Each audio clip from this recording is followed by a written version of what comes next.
Добрый день, уважаемые радиослушатели. В эфире программа «Наше хозяйство». Сегодня в гостях Лидия Гомкартиева, начальник отдела защиты растений филиала ФГПУ Россельхозцентра по Республике Ингушетия. Добрый день. Баркал, что посетили нашу радиостудию. У меня к вам такой вопрос. Чем вы сегодня занимаетесь? Поля все-таки обрабатываются, и с вашей помощью наши фермеры, агрономы, все, кто работают на полях, занимаются своим хозяйством, своими предприятиями с помощью вас. Вы помогаете им в этом, имеется в виду защите растений. Вот какую сегодня вы проводите работу? Есть какие-то опасности, может быть, на полях есть какие-то грызуны или что? Вот мы в прошлые годы, я не раз записывала специалистов, и они об этом говорили. Вот какова сегодня ситуация, как обстоят дела на полях республики? Добрый день. Мы, как специалисты отдела защиты растений, в свою очередь продолжаем проводить фитосанитарный мониторинг уже на зимующий запас, на вредителей и болезни. На сегодняшний день мы провели фитосанитарный мониторинг. В основном мы проводили на пастбищах и на отдельно сельскохозяйственных угодьях. Это на подсолнечке мы проводили фитосанитарный мониторинг, на кукурузе. На данный момент у нас идет постепенное нарастание мышевидными грызунами. Это идет у нас на пастбищах. Хотя не превышает экономический порог вредоносности, но мы должны взять участки под контроль, что идет уже постепенное нарастание, что данные погодные условия тоже как бы благоприятствуют для развития и распространения у нас. На данный момент данному вредителю нет никаких препятствий для размножения, распространения и вредоносности. И поэтому всем сельхозпроизводителям я бы посоветовала бы держать свои участки под контролем. Лидия, вы такое выражение использовали в своем интервью «экономический порог вредоносности». Что это такое, чтобы нашим радиослушателям было как-то яснее и понятнее? Ну, если простым языком говорить, то это предел заселенности, когда необходимо проводить мероприятия химические, агротехнические или какие-то, когда уже необходимо принимать меры борьбы, вот тогда это мы говорим, что превышает экономический порог вредоносности. У каждого вредителя, у каждой болезни есть свой экономический порог вредоносности, где необходимо применять какие-либо меры борьбы. И уже мы в данном моменте на пастбищах, я уже повторюсь, что экономического порога вредоносности нет, но есть постепенное нарастание. Это говорит о том, что сельхозпроизводителям необходимо какие-то организационные мероприятия уже подготавливать свои. Они должны быть готовы к любым мероприятиям. Они должны уже знать, на каких участках им придется проводить меры борьбы. Например, к тем пастбищам, которые у них прилегают участки. Пастбищам, где заселенные мешевидные грызуны, они уже должны эти участки держать под контроль. И хотя бы на данном случае, если у них идет посевная, то применять агротехнические меры борьбы. Это круговые опашки делать. Даже не обязательно сразу химию применять. Скажите, а вот на сегодняшний день, насколько высока угроза грызунов на полях? Какова их численность? Есть ли какой-то численность этих грызунов такая, что вот грозит невысоким урожаем, скажем так, нашим фермерам? Ну, я скажу, мы проводили фитосанитарный мониторинг, повторюсь, на пастбищах. Там идет постепенное нарастание. И когда после посева озимых культур, при отрастании возможен вариант, что постепенный переход данного вредителя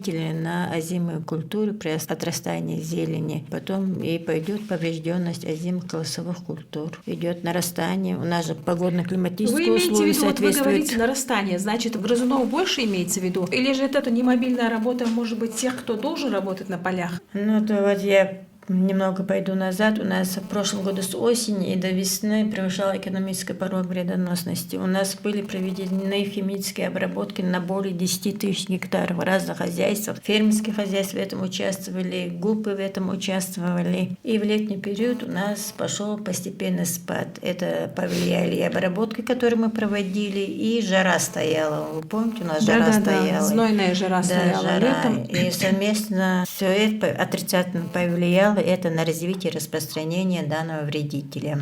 После летнего периода, уже с конца августа, уже в сентябре, когда жара спала, после уборки у нас остается падаль, уже кормовая база остается для данного вредителя. И погодные условия, я бы сказала, неплохие для развития и распространения.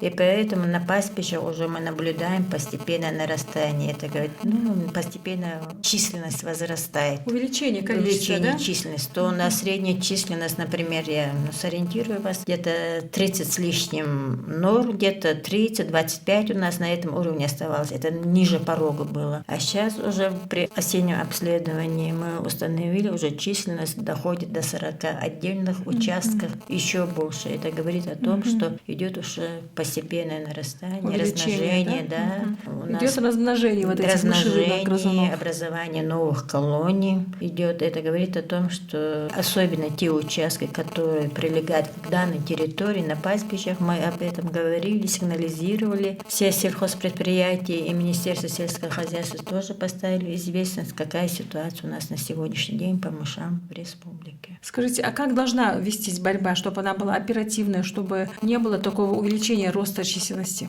Чтобы не было увеличения численности любого патогена, для этого, конечно, нужно соблюдать всю технологию возделывания любой культуры, любой сельскохозяйственной культуры. Это не только химическая обработка, это соблюдение севооборота, чередование культур, подбор семян, культур, чтобы агротехника выполнялась, чтобы сроки обработки были вовремя, чтобы фазы обработки у нас совпадали, чтобы было чередование обработок биологических и химических. И совокупность всего этого надо не по отдельности что-то делать, а совместно все это и складывается грамотный подход к обработкам, и это дает результаты. А в какое время года, вот скажите, в какое время года необходимо проводить данные работы, о которых вы сейчас говорите? Это, например, весной, осенью, в какое время года? Именно если взять мышевидные грызуны, это многоядный вредитель, который вредит круглый год, и поэтому по данному вредителю нужно проводить обработку в тот момент, когда у нас грызуны появились свыше экономического порога вредоносности. Это может быть и осенью, это может быть и весной,